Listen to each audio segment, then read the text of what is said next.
안녕하세요. 네, 저는 서울대학교 간호대학의 서은영입니다. 이렇게 여러분과 만나게 돼서 너무 반갑고요. 1시간 동안 여러분들과 강의를 할 텐데, 어, 간호사들에 대해서 병원이나 주변에 많이 접할 기회가 있었던 학생도 있고, 또, 간호사들을 책에서만 봤는데 어떤 일을 하는 사람들인가 궁금하기도 할 텐데요. 오늘 제가 간호학, 그리고 간호사, 그리고 여러분들이 간호사가 되고 싶으면 뭘 하면 좋은지에 대해서 제가 설명을 드리고요. 또 여러분들의 질문도 받도록 하겠습니다. 제목은 거창하게 장수시대의 인간 돌봄과 건강 지킴이로서의 간호학의 미래라는 제목을 붙여보았습니다. 우리가 선생님이 꼭 먼저 얘기하고 싶은 건, 우리가 이제는 100세를 사는 시대라고 이야기하고, 최근에 나온 어떤 의학 지식으로는 여러분들 나이 또래의 어린 학생들은 130살까지 살겠다, 뭐 이런 예측도 나오고 있는 시대를 살고 있습니다. 그래서 우리가 몸을 잘 관리하면 100살 이상은 누구나 다 살게 되는 거고요. 우리나라에도 이미 100세 이상 되신 분들이 3,000명을 넘어섰다. 이제 이런 통계도 있습니다. 100살 이상 우리 연골도 있고 우리 뼈도 있고 또 치아도 있고 한데 이것을 100년 이상 잘 유지하고 쓰려면 여러분들이 어린 시절부터 건강 관리에 대한 마음을 갖고 또 정보도 가지고 또 스스로 몸을 잘 돌보는 것도 노력해야 하고요. 그리고 저는 정말로 강력 추천하는 것이 여러분들이 기회가 된다면 간호학을 접할 수 있는 그런 학과에 진학하여서 간호사가 되거나 또는 간호 관련한 여러 직종에서 일하게 되면 쉽게 100살까지 몸을 잘 관리하고 건강하게 살 수 있는 그런 기본이 될 수 있다고 저는 확신합니다. 그 근거는 뭐냐 하면 선생님 간호학과에 선배님들이 많이 계시는데 졸업하면은 보통 23살, 24살 되잖아요. 그래서 저희 대학에서는 졸업하신 후에 30주년, 40주년, 50주년 이런 선배님들이 오세요. 그럼 이제 50주년 졸업생들은 74세 정도 되신 거고, 그런데 60주년이 이제 어느덧 이제 오시기 시작하셨는데 정말 너무나 건강하시고, 다시 말하면 83, 4대 되신 선배님들이신데도 할머니들이시죠. 그런데 너무 정정하시고 그분들이 다 이구동성으로 하는 말이 뭐냐 하면 내가 간호학을 만나기를 정말로 잘했다. 간호학을 하고 또 간호사로 일할 수 있어서 내가 나의 신체를 그리고 나의 가족을 건강하게 돌볼 수 있었다. 이렇게 얘기를 하세요. 그래서 간호학은 다른 더 멋져 보이는 이름의 학문들이 많이 있는데 그런 학문보다 간호는 또 어찌 보면 어머 애게 간호학을 해? 아유 너는 공부 잘하면 더 좋은 학과를 가고 간호학과는 아니지 않니? 뭐 이런 이야기를 할 수도 있지만 여러분들이 조금 더 밀레니엄 시대에 앞을 내다보는 학생들이라면 이제 간호가 완전히 뜨게 될 날이 저는 곧 올 거라고 스스로 생각하고 있습니다. 그래서 특히 또 이 간호는 여러분들도 이미 눈치를 챘겠지만 현대간호학을 나이팅게일이 주창하고 학문을 만들었고요. 그리고 그 이후에 대부분의 간호사들 그리고 지금 현직에 있는 21만 명가량의 간호사들이 90% 이상이 여성분들이에요. 그렇기 때문에 여성들이 잘하는 거 있죠. 멀티태스킹 여러 가지를 한꺼번에 본다든지 또 해야 되는 일들을 잠시 중단하고 다른 일을 했다가 다시 돌아온다든지 하는 이런 굉장히 난이도가 높은 일들도 여성들이 잘할 수 있도록 그렇게 일이 구조화되어 있기 때문에 오늘 참여하는 학생들 중에 남학생들도 있겠지만 특히 여학생들은 다른 거 하려다가 생각을 다시 한번 고쳐먹고 간호학을 내가 간호사가 돼볼까 이렇게 꼭 생각했으면 좋겠다 하는 마음을 갖고 선생님이 오늘 왔습니다. 그래서 슬라이드는 굉장히 조금 지루하면서 딱딱한 거를 갖고 오기는 했지만 먼저 제가 간호사가 얼마나 좋은 건지 초반에 조금만 더 얘기를 하고 여러분들을 조금 슬라이드로 안내하도록 하겠습니다. 간호사는 저희가 한국전쟁 이후에 6.25 전쟁 이후에 우리 병원들이 빠르게 서구의 병원들을 가져오면서 아주 급속도로 발전을 하기 시작했어요. 그래서 여러분들이 서울에 보면 큰 병원들이 많이 있는데 그 큰 병원에서 가장 많은 수의 그 수를 차지하고 있는 병원 안의 직원이 어느 병원이든 간호사입니다. 제일 1등이 어디냐 하면 아시아에서 가장 큰 병원이라고 알려진 아산병원이고요. 그 병원에는 간호사님들이 몇 분이나 있을까요? 3,700명까지 있습니다. 그 다음 큰 병원은 삼성 서울병원인데 거기도 3,200여 명 되고요. 그리고 연세대학의 세브란스 병원, 또 강남 성모병원, 서울대병원, 또 조금 더 외곽으로 나가면 분당 서울대병원, 이렇게 큰 빅5, 빅6 이런 병원들이 있고요. 서울대병원은 이제 저희 서울대 간호학과랑 옆에 붙어 있기 때문에 조금 더 상세하게 아는데, 의사 선생님들은 7,800명 정도 되시는 것에 비해서 간호사들은 2,700명 정도를 육박하고 있습니다. 그건 다시 말하면 의료 서비스, 그리고 우리나라 국민들의 복지 서비스를 제공하고 있는 대부분의 최전선에서의 의료인들은 저희 간호사들이라고 저는 자부하고 싶고, 그렇기 때문에 여러분같이 훌륭하고 또 미래 전도유망한 학생들이 간호학과에 진학하여 훌륭한 간호사가 되어주면 이제 선생님이 늙었을 때, 그리고 또 우리 지금 활동하고 있는 분들이 이제 연세가 드셨을 때 그런 어르신 세대를 잘 돌보아주는 그 층을 여러분들이 이룰 수 있지 않을까 싶습니다.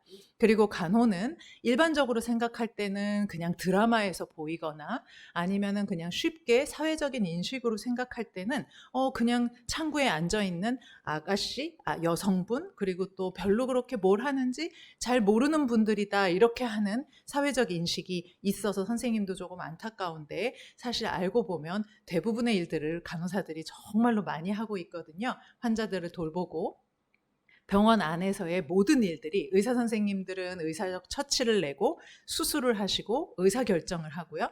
영양사 선생님들은 병원 안에서 음식을 준비하시고 어떻게 하면 좋은 영양소가 있는 음식을 환자들에게 줘서 회복할까 염려하시고, 약사 선생님들은 처방난 대로 약을 잘 준비하시고, 또 이송하는 아저씨들은 환자를 이 병동에서 수술장으로, 회복실에서 또 병동으로 옮겨주시고, 저희끼리 우스갯소리로 그 일들을 다 뺀 나머지 모든 일을 간호사가 한다, 저희들끼리는 우스갯소리로 얘기하는데, 병원 전체의 조정 업무, 그리고 의사소통의 업무, 그리고 일들이 원활하게 될 수 있도록 설명하고 지도하고 안내하는 모든 일들을 사실 제일 많은 인력을 차지하고 있는 저희 간호사들이 하고 있다고 봐도 과언이 아닙니다.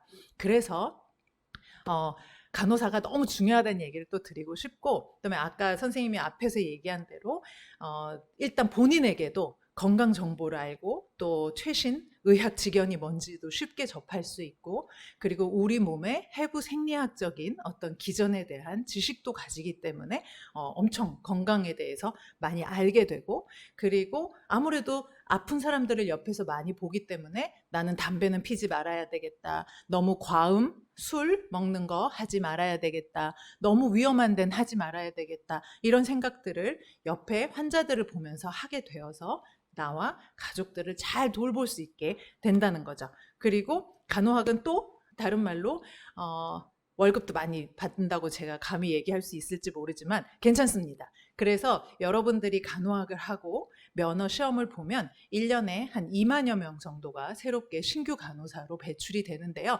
굳이 비교를 하자면 존경하는 우리 의사 선생님들은 1년에 3,400명 정도 밖에 안 되고요. 그리고 골목마다 있는 것 같은 우리 치과 의사 선생님들은 1년에 800명 정도 됩니다. 그거에 비해서 간호사는 2만여 명이 새롭게 배출되기 때문에 이렇게 서울대 간호대학에 있는 선생님의 고민은 그 학생들이 모두가 다 병원에 가서 실수하지 않고 내 앞에 있는 환자분들을 전심을 다해 잘 돌보게 어떤 교육의 그 질을 담보하려면 어떻게 해야 되나 하는 것이 저희 서울대학교 간호대학의 고민 중에 하나입니다. 어찌되었건 제가 다시 얘기로 돌아오면, 간호사는 여러분들이 면허를 받아서 손에 기술을 가지고 있는 것과 다르지 않기 때문에 여러분들이 보건교사를 할 수도 있고요. 학교에 가면 왜 아플 때 선생님 저 힘들어요 이러고 보건실에 가서 조금 쉬고 오면 금방 낫죠. 또 보건교사 선생님이 어디가 아프니, 너는 어제 뭘 먹었니, 오늘 아침에 응가는 했니, 그리고 손 잡아주시고 약도 좀 주시고 하면 싹 씻은 듯이 낫는 경험을 한 친구들도 있을 거예요. 그런 보건교사가 될 수도 있고요. 또 저같이 대학에서 그 다음 학문 후속 세대를 가르치는 대학 교수가 될 수도 있고, 그리고 대부분의 간호학과 졸업생들은 병원에 가게 되는데요. 상급 종합병원이라고 불리우는 으리으리한 큰 병원에 가서 아주 중대한 일을 하는 간호사님들도 있고, 그 다음은 종합병원이라는 크기의 병원이 있고, 또 그 다음에는 병원이라는 크기의 300병상, 400병상, 베드 숫자요. 그러니까 침상 숫자가 3, 400 정도 되는 병원에서 일하는 간호사들도 있고요. 또 여러분들이 그냥 동네에서 보는 조그만한 병원에서 일하고 있는 간호사님들도 많이 있습니다. 현직에만 전국에 21만 명 정도가 현직에 있다고 저희는 알고 있고요. 그리고 간호사 면허를 받은 간호사님들은 전국에 40만 명이 넘는 여성 직군으로서는 가장 숫자가 많고 또 어떤 동질성이 있는 그런 집단이라고 저는 자부하고 있습니다. 그래서 지금 현존하는 여러 가지 사회 문제들 속에서도 우리 간호사들이 힘을 합쳐서 뭔가 사회를 더 개선해 가고, 또 목소리를 내고, 또 우리가 함께 더 나은 사회를 만들어가기 위해서 노력하는 일에 우리 간호사들이 앞장서야 된다. 이제 저희 서울대학교 간호대학은 그렇게 교육하고 또 마음 먹고 있습니다. 또 뭘 자랑해야 될까요? 간호사들은 직장이 여러 군데 있을 수 있어요. 아까 제가 얘기하다 말았는데 보건교사도 될 수 있고, 간호사도 할 수 있고, 선생님 교수도 할 수 있고요. 그다음에 요즘은 굉장히 다양한 제약회사들이 어떤 일반인 대상으로 하는 신약을 시험해 본다든지, 또 설문조사로 또 사용성을 평가한다든지 하는 일들을 많이 하기 때문에, 그런 회사에 들어가서 일반인들을 만나서 교육을 하거나 또는 연구를 하는 일에 간호사들이 많이 투입되기도 하고요. 그리고 건강보험공단, 또 뭐가 있을까요? 심사평가원, 저도 잘 줄줄이 얘기는 못 하겠는데, 그런 곳에서 일을 하는 공기업에 취직할 수도 있고요. 그리고 또 요즘 저희 제자들이 잘 하는 건 벤처 같은 것도 하는데요. 간호 학생도 많고, 교수님도 많고, 일선에 있는 간호사들도 많고, 그리고 건강 관련한 이슈들이 점점 더 사회적인 주목을 받고 있기 때문에 스타트업을 하는 졸업생들도 꽤 있습니다. 그래서 저는 여러분들께 강조하고 싶은 건, 이제 저는 의사가 되고 싶어요, 저는 남을 고치는 사람이 되고 싶어요, 꿈을 꾸는 친구들이 많이 있을 텐데, 숫자적으로 봤을 때 의대를 진학하기 위해서는 상위 1% 정도보다 더 공부를 잘해야 되는데요. 간호학은 훨씬 더 진입장벽은 의대보다는 낮기 때문에, 저희는 전체 숫자, 여러분들이 한 40만 명 정도라고 본다면, 여러분 때는 더 떨어지겠지만 40만 명 정도라고 본다면 간호학과에 진학할 수 있는 퍼센테이지는 5% 정도의 숫자를 가지고 있기 때문에 가능성이 더 크다고 저는 얘기하고 싶습니다. 마지막으로는 조금 편향적인 의견인데요. 제 개인 의견입니다. 아까도 제가 언뜻 이야기한 것처럼 특히 여학생의 경우에는 간호학과를 나와서 정말 정말 좋거든요. 일평생 직장에 취직할 수 있는 기술을 본인이 갖고 있는 것이고, 또 건강 관련한 여러 가지 일들을 접할 수 있기 때문에, 특히 여학생들 중에 남을 돕는 거를 좋아하거나, 다른 사람이 아픈 것이 신경이 쓰이거나, 또 다른 사람이 나보다 더 곤란한 상황에 처해 있으면 마음이 아픈 그런 아주 따뜻한 심성을 가진 학생들은 간호학과를 꼭 한번 고려해 보기를 부탁하고 싶습니다. 간호사는 뒤에 이제 나오겠지만, 제가 슬라이드를 보면 여기 한자로 돌볼간, 돌볼호거든요. 그래서 돌볼간은 이렇게 손수자잖아요. 손수에다가 눈목자 위에 손이 이렇게 올라가 있는 한자죠. 그건 다시 말하면 눈 위에다가 손을 이렇게 올리고 자세히 들여다본다는 뜻이죠. 그러니 주변에 아픈 사람들을 자세히 시선을 가지고 들여다보고, 그 사람들이 뭐가 힘든지를 파악한 다음에 그 사람에게 필요한 것들을 주는 너무나 훌륭한 학문이고 직군이라고 저는 자부하고 있습니다. 그래서 여러분들이 마음속에 내가 일평생 한 번 사는데, 그리고 여러분들이 이제 중고등학생이면 벌써 10년, 15년 이렇게 살아온 거잖아요. 여러분들이 살아온 어, 10년, 15년의 시간들을 쭉 보면서 난 뭘 좋아하나, 기계를 만지는 걸 좋아하나, 아니면은 뭔가를 뚝딱뚝딱 손으로 만드는 거를 좋아하는지, 아니면 어려운 책을 읽고 글을 쓰는 걸 좋아하는지, 아니면 영어로 말하는 거가 너무 좋은지, 아니면 다른 사람을 무엇이라도 도와주는 것이 좋은지 한번 본인을 스스로 잘 들여다보고, 혹시 마음에 남을 돕는 인생을 살아야 되겠다. 내가 한평생 살지만 무얼 하든지 간에 남한테 도움이 되고, 서은영 간호사님 너무 고맙습니다.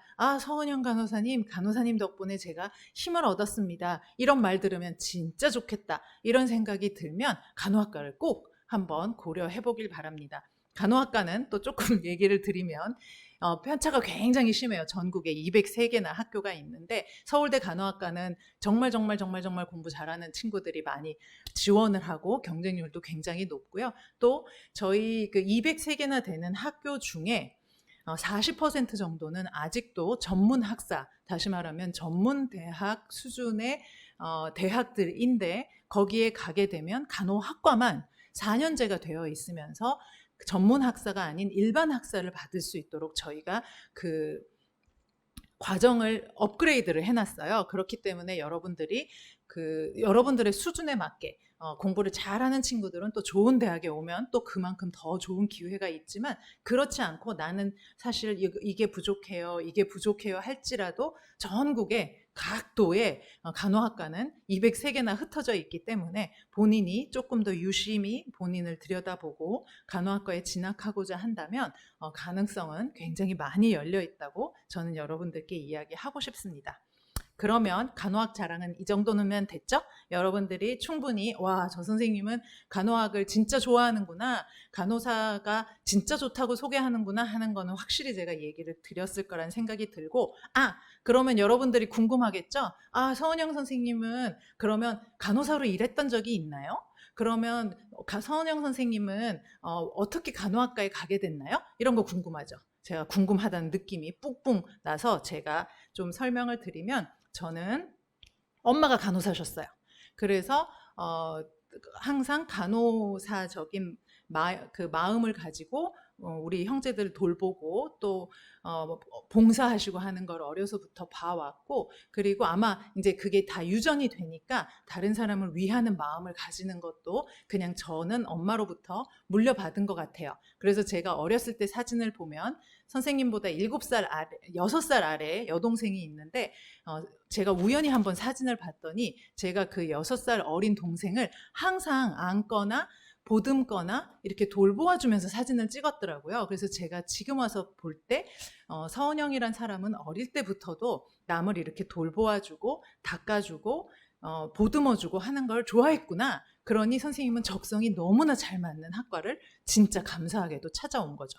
그리고 선생님은 어렸을 때 천식도 좀 있고 이렇게 저렇게 병도 있었어요. 그래서 제가 선생님이 기억나는 장면은 천식은 요 기관지가 좀 좁아져서 공기가 들어가기는 하는데, 나올 때는 쌕쌕 소리를 내면서 공기가 나올 때 그 기관지가 좁아져서 힘든 그런 병인데, 선생님이 어렸을 때 천식을 앓고 숨 쉬는 게 많이 힘들어서 가을 운동회 같은 건 잘 못했어요. 근데 가을만 되면 이제 너무 더 힘들어졌었는데요. 엄마 아빠도 저를 돌보다가 이제 지쳐서 힘들어서 주무시고, 저 혼자 숨을 쉴 수 없으니까 똑바로 눕지도 못하고, 그때 뭐 침대도 없고 해가지고 요랑 이불을 둘둘 말아서 이제 제가 이렇게 상반신을 조금 높인 그런 체위를 취하고 숨 쉬는 게 굉장히 힘들었었는데, 그때 제 어린 나이에 이제 불빛이 이렇게 흐리게 켜 있는 방 안에서 제가 어릴 때 학교도 가기 전에 그런 생각을 했던 것 같아요.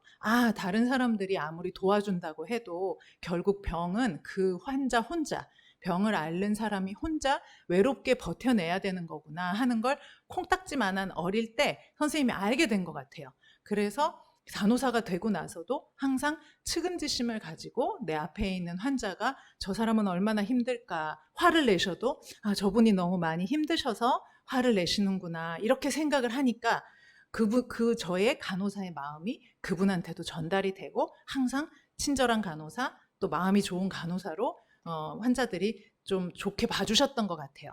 그래서 어린 시절 그렇게 병원에서 병원 생활을 많이 하고 어릴 때 가을마다 입원을 했는데 링거병을 그때는 유리병이었어요. 지금은 이렇게 플라스틱 백으로 돼 있어서 땅에 떨어져도 깨지지가 않는데 그때만 해도 유리병이었거든요. 그래서 초등학교 어린 시절에 유리병을 이렇게 밑으로 내리면 팔 정맥에서 피가 이렇게 나오고 해서 그거를 가지고 서로 장난치고 막 이랬던 기억이 나요.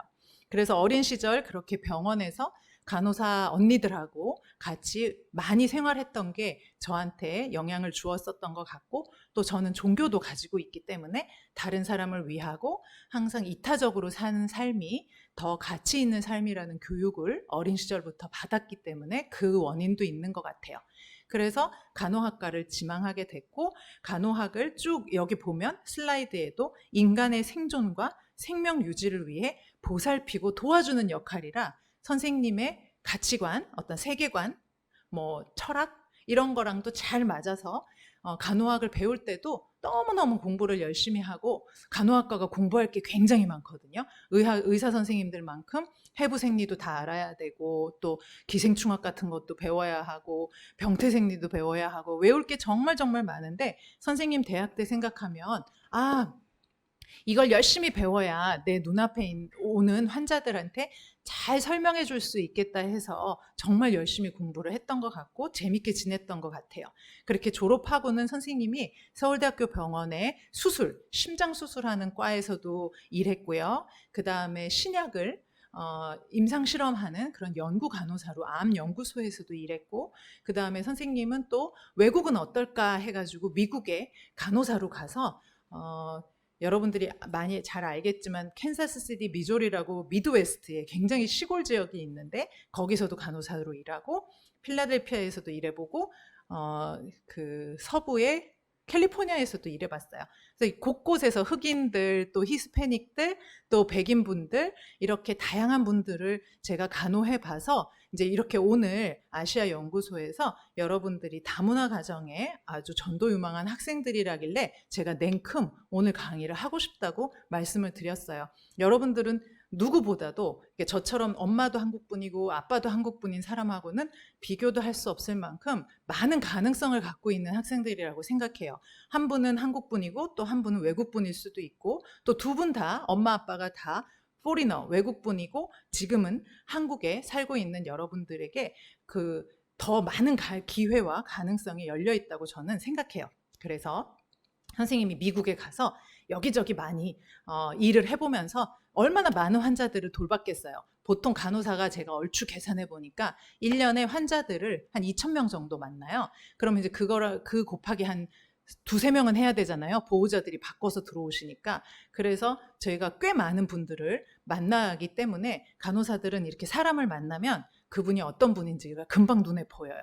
그리고 엄청 친화력도 좋고, 그다음에 의사소통도 잘하고, 또 말도 시원시원하게 잘해요. 왜냐하면 간호사가 그렇게 친절해야 환자분들이 그 질병을 잘 이겨낼 수 있기 때문에 그래요. 그래서 선생님은 간호사로 그렇게 미국 것까지 합치면 거의 10여 년 정도 간호사를 해서 간호하고 주사 놓고 하는 것도 너무 좋고요. 선생님은 유튜브 채널도 있어요. 그래서 주사 놓는 거 어떻게 하는지 궁금하면 서은영 이렇게 유튜브에 찾으면 근육 주사 어떻게 놓습니다. 살을 이렇게 떠서 피내 주사를 놔요. 이렇게 선생님이 재미는 없어요. 그런데 잘 설명을 해놓은 게 있으니까 진짜 유튜브가 있단 말이야? 하는 분들은 한번 찾아보고 기본 간호 술기, 그리고 기본적으로 간호사들이 하는 술기에 대해서 여러분들이 더 관심을 가져도 되겠어요.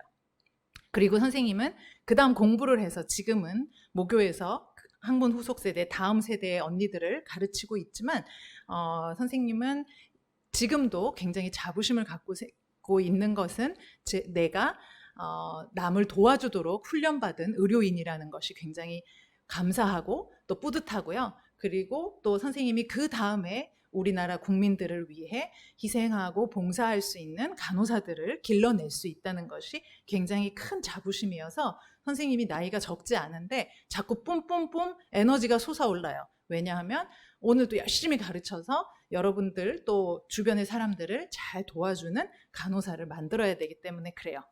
됐죠? 이 정도로 자랑했으면 충분히 자랑했을 거란 생각이 들고, 그러면 조금 더 구체적으로 슬라이드에 들어가서 간호란 무엇인가 이제 좀 지루한 슬라이드를 얘기를 해보도록 하겠습니다.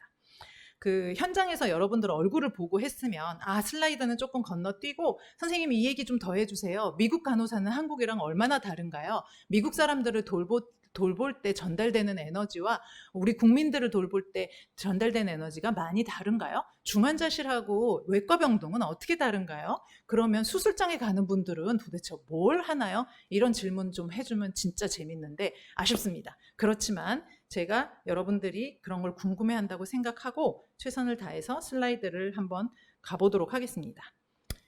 우리나라 대한간호협회는 아마 단독 여성들이 주가 되는 어떤 협회, 어소시에이션으로서는 가장 크지 않을까 하는 생각이 드는데요.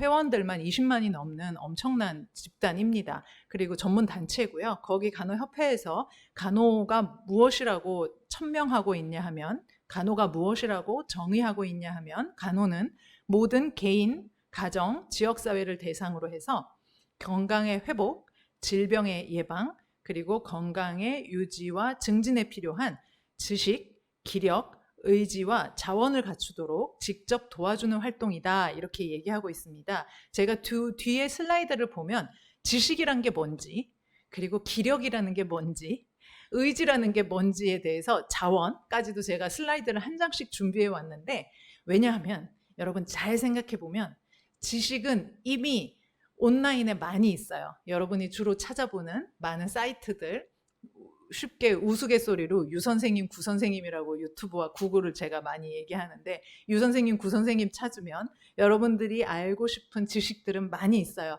문제는 뭘까요? 이걸 내가 받아서 그 다음으로 승화할 수 있도록 누군가 기력을 불어넣어줘야 한다는 거죠. 그게 없으면 지식은 그냥 공중에 떠 있는 정보일 뿐인 거죠.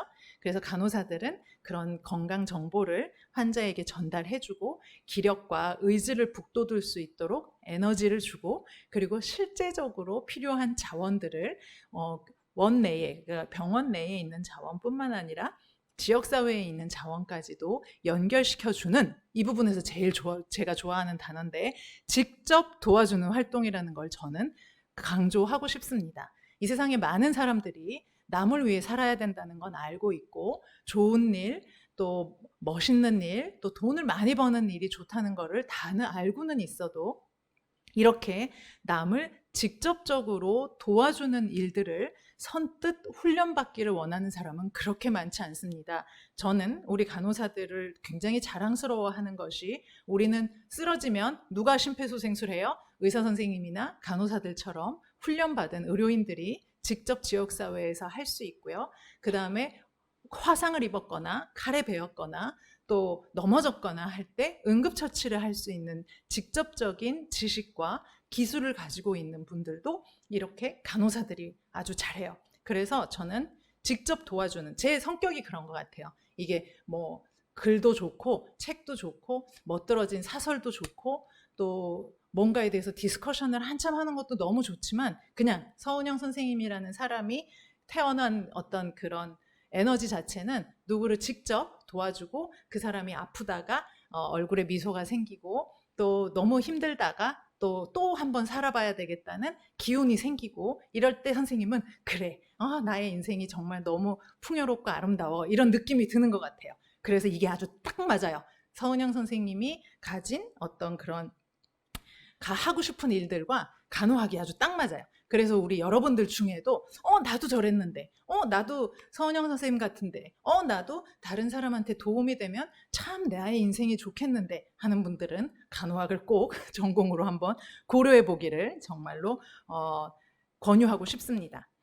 그래서 간호는 이렇게 급성기 질환, 요즘 코로나로 너무 힘든 분들이 많이 있는데 응급하게 실려오는 분들이 한 번만, 우리 뭐 요즘 드라마에서 하는 그런 응급한 상황들은 사실 흉내만 내는 거고요. 현장에서 정말로 촌각을 다투는 환자들을 어떻게 의사 간호사들이 살려내는지를 한번 보면 예술입니다. 정말 훈련된 전문인들이라는 느낌도 들고 또 불가능한 일들을 가능하게 만들고 실제적으로 심장이 멎은 사람들을 살려내기도 하고요.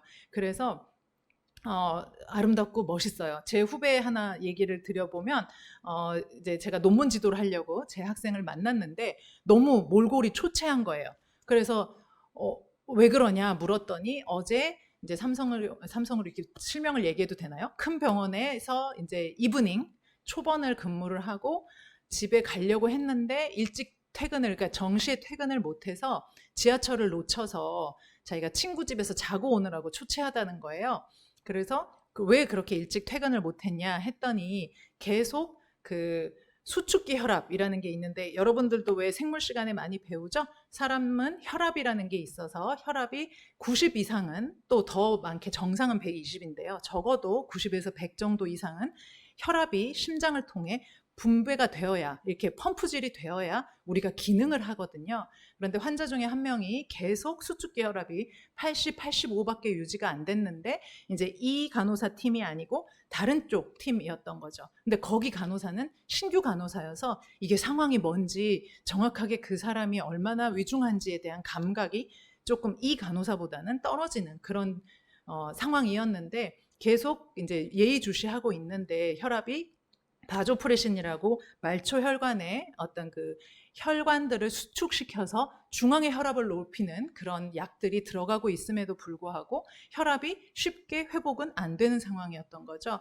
그랬는데 결국 이브닝이 다 끝날 때까지도 이 사람의 혈압은 계속 그대로 있고, 그런데 차마 그 사람을 그대로 두고 올 수는 없어서 이 간호사님이 계속 옆에서 모니터링을 하다가 결국은 자정쯤에 환자를 중환자실로 내려보내고 왔다 이런 얘기를 하면서 저는 뭘 느끼느냐 하면은요, 여러분들이 다 이렇게 편안하게 아무 일 없이 또 병원에 들어갔다가 정상적으로 퇴원을 하고 하는 것은 그렇게 어떤 비정상 도 그냥 허투루 보내지 않는 훈련된 의사 간호사들, 특히 간호사들이 계속 옆에서 관찰하고 그 꺼져가는 생명을 다시 살리고자 하는 에너지를 나누어 주었기 때문에 지금의 우리의 이 편안한 삶이 가능하다고 전 감히 자부하고 싶습니다. 그래서 지금 현직의 그런 간호사들이 3교대를 하면서 어젯밤에도 밤을 21만 중에 3분의 1은 밤을 새면서 우리 모두를 돌보아 준 거죠.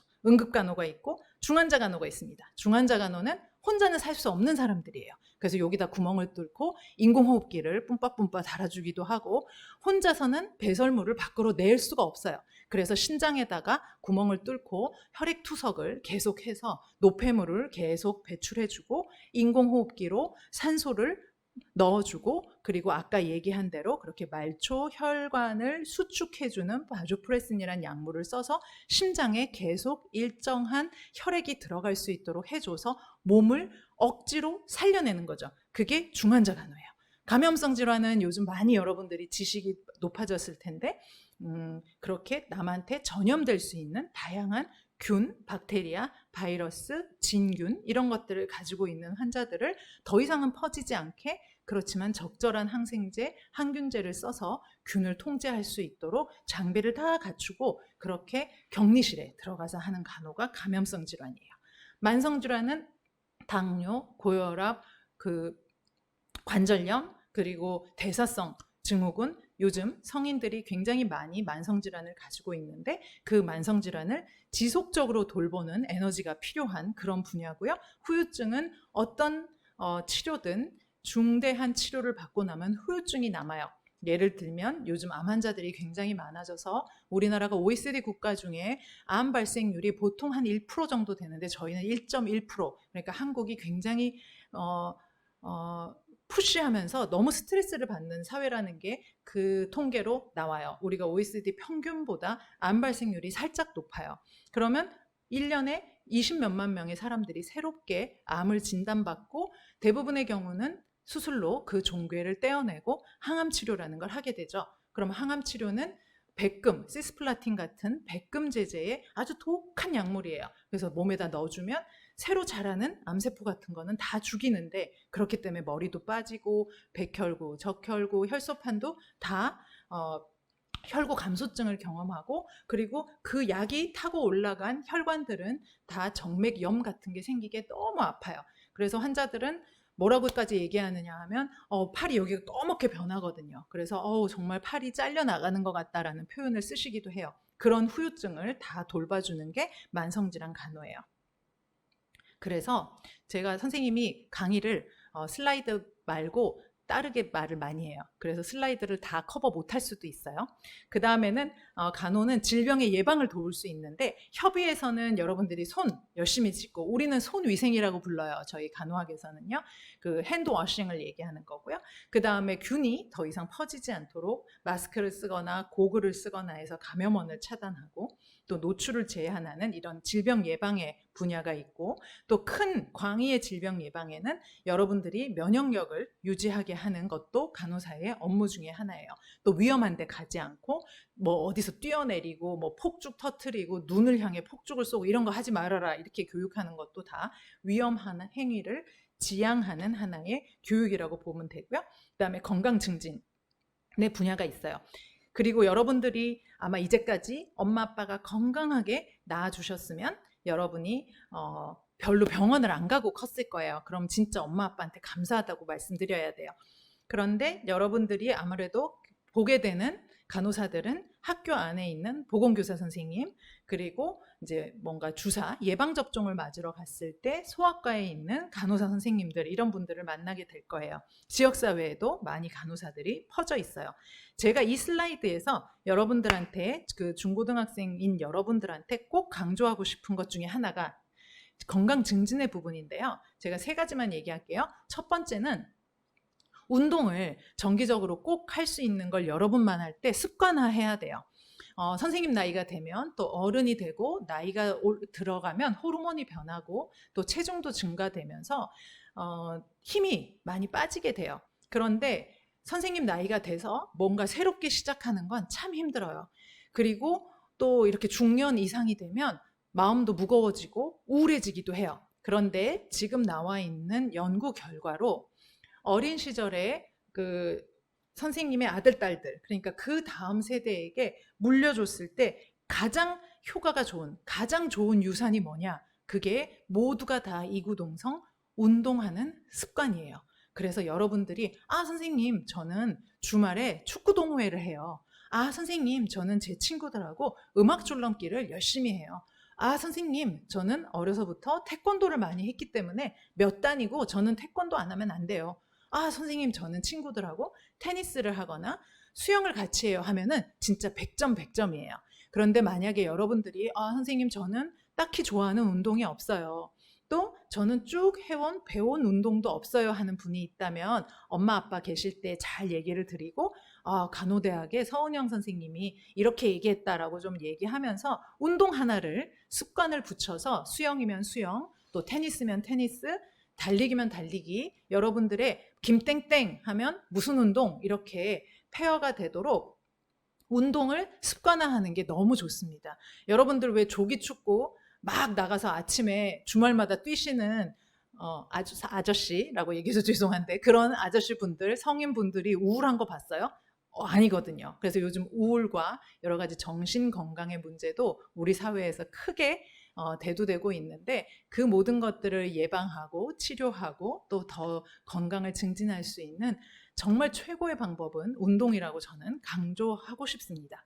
그래서 여러분들이 아직은 너무 어리고 또 청년의 시기까지는 운동이 딱히 필요하지 않을 수 있어도 여러분 나이 때부터 뭔가 좋아하는 하나의 스포츠를, 그 e스포츠 말고요, 앉아서 게임하는 거 말고 진짜 몸을 써서 하는 스포츠를 하나 습관을 들여놓으면 그것이 여러분들이 선생님 나이가 됐을 때 내가 어릴 때 무슨 강의를 들었는데 그 강의에서 운동을 하라고 했더니 정말 좋다, 이런 얘기를 할 수 있을 거예요.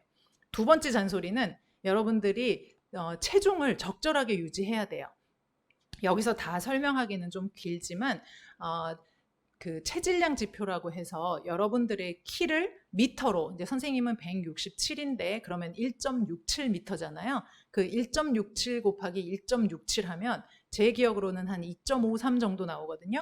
그 숫자를 체중을 그 숫자로 나누는 거죠. 그러면 이제 제가 체중이 땡땡 있으면 그 체중 나누기 1.67 곱하기 1.67 하면 숫자가 하나 나오는데 그 숫자가 소위 말하는 바디 매스 인덱스 체질량 지표라고 해서 미국에서는 25부터는 오비즈, 그러니까 25부터는 오버웨이트, 그리고 29 이상은 오비즈고요. 우리나라는 조금 더 하향 조정이 돼서 23부터는 오버웨이트, 그리고 28부터는 확실하게 28일 것 같아요. 28부터는 오비즈거든요. 여러분들이 지금은 아직 굉장히 마르고 그다음에 날씬한 체형들이 많이 있을 텐데 여러분들이 이제 고등학교에 가서 대학 준비를 하면 고3 언니 오빠들, 헉 누나들은 좀 체구가 있는 걸 많이 봤었죠. 앉아만 있으면 아무래도 이제 체중이 증가하게 되고 그러면 BMI가 높아지게 되는데요. 여러분이 BMI를 정상적으로 유지하지 않으면 30, 40대까지는 괜찮아요. 한참 젊고 활기 있을 때니까 괜찮은데 여러분들이 그 시점까지도 BMI를 조정하지 않고 계속 그 과체중 또는 비만 상태를 유지하게 되면 선생님 같이 이제 젊음이 지나가고 중년이 됐을 때 이미 혈관이 굉장히 많이 망가져서 고혈압과 당뇨 그리고 그 어떤 그 말초 혈관에서의 인슐린 저항성이라고 불리는데 그게 결국은 당뇨를 일으키는 가장 그 기본적인 원인이 된다고 보거든요. 그런 그 인슐린에 대한 저항성 그리고 배둘레도 이제 허리도 굉장히 좀 늘어나고 그다음에 체중도 굉장히 많이 늘고 이렇게 되면 그것이 대사성 질환이 되면서 대사성 증후군이 되면서 다양한 만성질환으로 옮겨갈 수 있어요. 선생님 나이가 돼서 중년 이상이 돼서 그걸 다시 교정하기는 너무 어려워요. 왜냐하면 이미 생활이 꽉꽉 차 있고 운동도 재밌는 게 별거 없고 체중은 항상 이 체중이었고 항상 기분도 이 정도였으니까 여러분처럼 막 신나고 활기차게 돌아가기는 거의 불가능에 가까워요. 그렇기 때문에 선생님이 꼭 강조하고 싶은 건 어린 시절, 젊은 시절부터 운동 하나 열심히 하고요. 그리고 내 체중이 어느 정도 되나 내가 어느 정도 넘기면 그 비만이 되기 때문에 내 혈관은 그때부터 정말 조금씩 망가져서 소위 말하는 동맥경화. 그럼 동맥경화가 생기면 그 안에 피떡들이 있다가 어느 정도 그 트롬보스라고 불리우는 혈전들이 다 떨어져 나오면서 그게 머리로 가게 되면 그게 스트로크이라고 불리우는 뇌졸중이 되기도 하고 퍼머너리 엠볼리즘, 폐로 가게 되면 폐색전증이 돼서 정말 위험한 상황으로 갈 수도 있어요. 그래서 선생님이 잔소리 같지만 그런 체중을 적절하게 유지하는 그렇다고 굶어서 빼는 건 절대 더 안 되고요. 유지하는 거랑 그 다음에 세 번째는 안전한 거예요. 여러분들의 나이에는 가장 사망 원인 중에 높은 게 사고거든요. 그래서 위험한 거 하지 않도록 주의해서 여러분은 여러분의 인생이 아니라 엄마 아빠의 생명이자 그리고 우리 사회의 여러분들은 자산이기 때문에 항상 여러분들의 몸과 마음을 건강하고 안전하게 유지하면 참 좋을 것 같아요.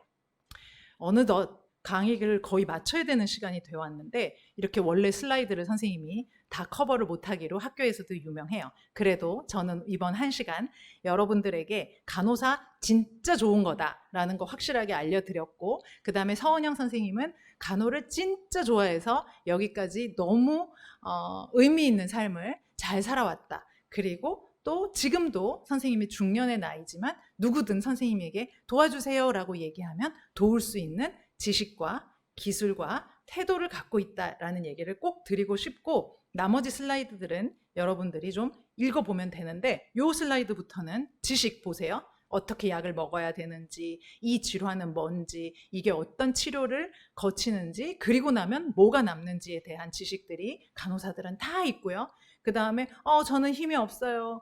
저는 할 수 없어요. 난 안 하고 싶어요. 이럴 바에야 진짜 안 하는 게 나아요. 이랬을 때 우리 간호사들이 정확한 통계를 기반으로 해서 환자분 유방암으로 진단받는 분들은 1년에 수천 명이 되시고 환자분과 같은 그런 질환을 겪고도 정말로 잘 살고 있는 환우분들이 이렇게 많이 있으십니다 라는 정확한 정보를 기반으로 저희가 지식을 드리고 그리고 북돋아 드려서 힘을 낼 수 있게 해주고 또 그것이 순간적인 어떤 북돋움이 아니고 지속 가능한 계속적으로 그 간호 대상자가 의지를 세우고 그 일들을 할 수 있도록 저희 간호사들은 돕고 있습니다. 그리고 이게 결국은 기력이 있어야 운동도 하고 체중 조절도, 이게 샐러드도 기력이 있어야 먹는 거지. 안 그러면 그냥 정크를 먹게 되고, 소위 말하는 쉽게 그냥 사 먹을 수 있는 거를 그냥 먹다 보면 여러분들이 또 건강이 안 좋아지거든요. 그 모든 것이 결국은 긍정적인 방향으로 노력하고자 하는 힘이 있어야 되는데요. 그 힘을 저희 간호사들이 제공하고 있다, 이렇게 보시면 될 것 같습니다. 네, 얼추 뒤에 역사는 이름만 봐도 약간 지루할 것 같죠? 그래서 여러분들이 읽어보면 될 것 같고요. 시간이 어느덧 20분이 다 되어서 강의는 이 정도로 마치도록 하겠습니다. 감사하고, 또 제 연락처가 있고, 서울대 간호대학의 서은영 교수는 이미 학생들에게도 많이 공개된 정보이기 때문에 궁금한 점이 있으면 저한테 이메일을 주시면 제가 어떤 식으로든 답 드리도록 하겠습니다. 강의는 여기까지 하겠습니다. 감사합니다.